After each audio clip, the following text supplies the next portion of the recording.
নমস্কার বন্ধুরা, welcome to my channel the creative Sumita. Hindu ধর্মে অম্বুবাচী এক অত্যন্ত গুরুত্বপূর্ণ এবং পবিত্র তিথি।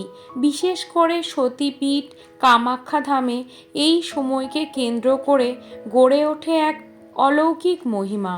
2026 সালে অম্বুবাচী কবে শুরু হচ্ছে, কখন এর প্রবৃত্তি আর কখন নিবৃত্তি, এই 3 দিন আমাদের কি করা উচিত আর কি করা একদমই উচিত নয়, আজকের ভিডিওতে মায়ের মাহাত্ম্য সহ এগুলি জেনে নেব।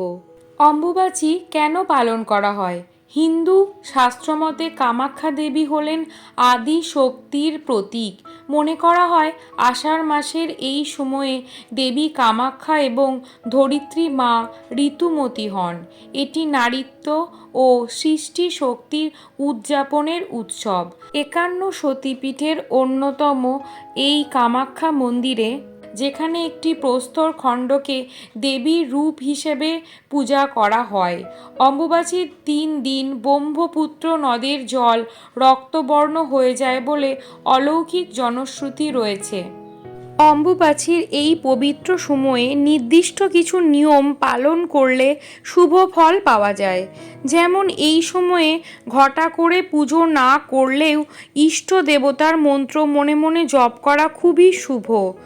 সাধ্যমতো দরিদ্র মানুষকে অন্ন বস্ত্র দান করতে পারলেও খুব ভালো ফল পাওয়া যায়। আহারের বিশেষত নিরামিষ ভোজন করাই শ্রেয়। আর নিবৃত্তির দিন অর্থাৎ 26শে জুন সকালে ঘর বাড়ি পরিষ্কার করে গঙ্গার জল ছিটিয়ে শুদ্ধ হয়ে তারপর ঠাকুরঘর পরিষ্কার করে পুজো শুরু করতে হয়।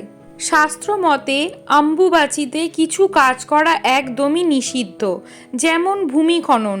এই 3 দিন জমিতে লাঙল দেওয়া, গর্ত করা, কোনো গাছ লাগানো নিষিদ্ধ, কারণ ধরিত্রী মা এই সময় ঋতুমতী থাকেন। এই সময় দেবীর ছবি লাল কাপড় দিয়ে ঢেকে রাখা হয়। দেবদেবীর মূর্তি স্পর্শ করা ঠিক উচিত নয়। মাঙ্গলিক কাজ যেমন অম্বুবাচীতে গৃহপ্রবেশ বা অন্য কোনো শুভ অনুষ্ঠান করা যায় না। অম্বুবাচী উপলক্ষে কামাখ্যা ধামে বিশাল মেলা বসে। দেশ বিদেশের লক্ষ লক্ষ ভক্ত এবং তান্ত্রিকদের সমাগম হয়। 3 দিন পর মন্দির খোলা হয়।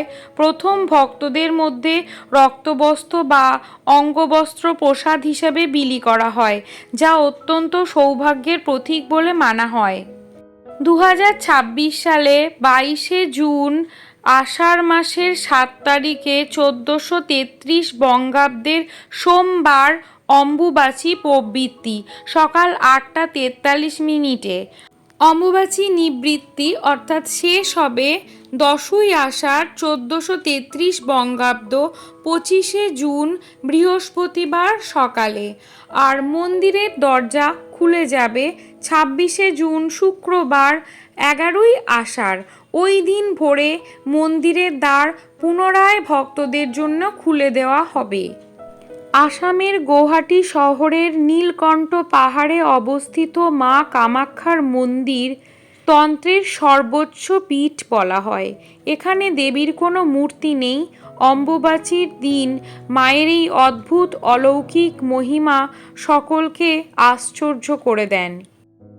কামাখ্যার মন্দিরের মহিমা জানতে হলে আমাদের ফিরে যেতে হবে পৌরাণিক যুগে। রাজা দক্ষের যজ্ঞে সতীর দেহত্যাগ করার পর মহাদেব সতীর দেহ কাঁধে নিয়ে তাণ্ডব শুরু করেন। বিশ্বকে রক্ষা করতে ভগবান বিষ্ণু তার সুদর্শন চক্র দিয়ে সতীর দেহ 51টি খণ্ডে বিভক্ত করেছিলেন। শাস্ত্র মতে কামগিরি বা নীলকণ্ঠ পাহাড়ে দেবী সতীর যোনি অংশটি পতিত হয়েছিল, আর সেই থেকেই এটি হয়ে ওঠে জাগ্রত মহাপীঠ। মায়ের সেই জাগ্রত পাথরের খাঁজ থেকে সারা বছর একটি প্রাকৃতিক ঝর্ণার জল প্রবাহিত হয়। যে যোনি আকৃতির শিলাখণ্ডটিকেই দেবী কামাখ্যার প্রতীক হিসেবে পুজো করা হয়। ভক্তদের বিশ্বাস এখানে দেবী নিজেই বিরাজমান থাকেন, আদি শক্তির উৎস হিসাবে।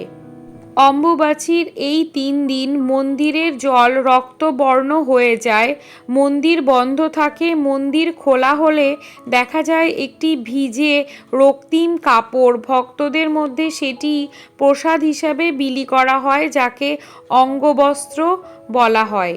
কামাখ্যা ধামকে বলা হয় তন্ত্রের কাশী। প্রাচীন কাল থেকেই সারা বিশ্বের বড় বড় অঘরী এবং তন্ত্রসাধকরা এখানে সিদ্ধি লাভ করেন। কামাখ্যা মন্দিরে 10টি শিখর রয়েছে, যা দেবী দুর্গার 10 মহাবিদ্যাকে উৎসর্গ করা হয়েছে। ভক্তদের বিশ্বাস, কামাখ্যা অত্যন্ত দয়াময়ী মা। শুদ্ধ মনে যা চাওয়া হয় তিনি শরণাগতকে সে সমস্তই দান করেন। অম্বুবাচীর সময়সূচি এবং কামাখ্যা মায়ের মাহাত্ম্য আজকের ভিডিওতে আমরা জেনে নিলাম। যদি ভিডিওটি ভালো লাগে তবে ভিডিওটিকে লাইক এবং শেয়ার করে দেবেন, আর চ্যানেলটিকে সাবস্ক্রাইব করে পাশে থাকবেন। পাশে থাকা বেল আইকনটি অবশ্যই প্রেস করে দেবেন, যাতে নতুন ভিডিওর নোটিফিকেশন আপনাদের কাছে পৌঁছে যায়।